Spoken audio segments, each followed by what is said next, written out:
Ang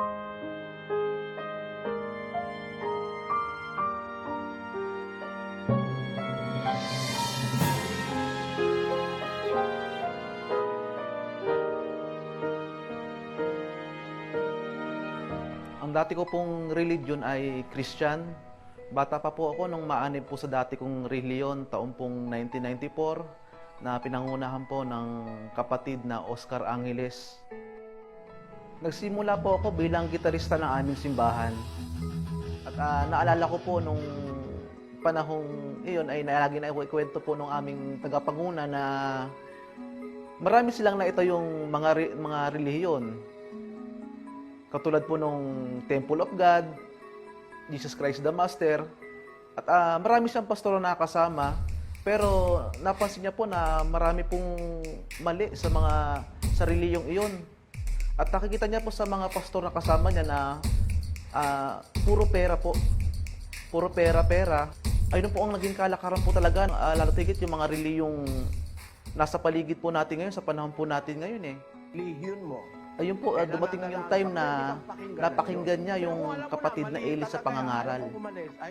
At naunawaan po ng kapatid na Oscar na napakahalaga po pala ng pangalan ng iglesia. Kaya naitayo niya po yung We Are Partakers of Church of God, the Father in Christ Jesus.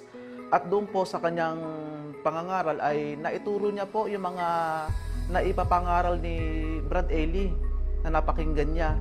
Dumating din po yung punto ng kanyang buhay na gusto niyang umanib. Kaya ang ginawa niya po ay sumulat po siya sa worker. Nakapag-usap sila ng worker, ang sabi ng worker sa kanya ay makinig ka na makinig sa kapatid na Eli sapagkat ang sabi ng kapatid na Oscar Angeles ay ayaw sumama nung mga tupa sa kanya. Kaya wala siyang magawa kundi ito ay huwag iwanan. Dumating po ang taong 2015 na diagnose po ang aming kapatid na Oscar Angeles sa sakit na kidney failure. At yung taon din po yun, doon din po siya namayapa. At ako na po yung naitalagang namumuno ng iglesia. At naaalala ko po at tumatak po sa aking isipan na nung nabubuhay siya, sinasabi niya sa amin na tandaan niyo mga kapatid, kung kayo lalabas ng iglesia, wala kayong ibang pupuntahan, kundi ang dating daan lang. Tandaan niyo po yan. Dumating naman po yung taong 2020, nagkaroon nga po ng pandemic at nakapakinig po kami mag-asawa ng doktrina na kompleto po namin. At para bang mayroong espiritong tumatawag sa akin na umanib na.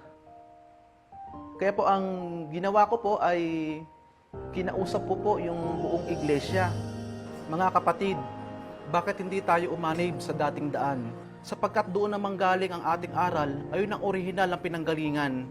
At doon natin makuha ang buong kaunawaan natin sa Biblia at ganoon din sa aral ng Diyos.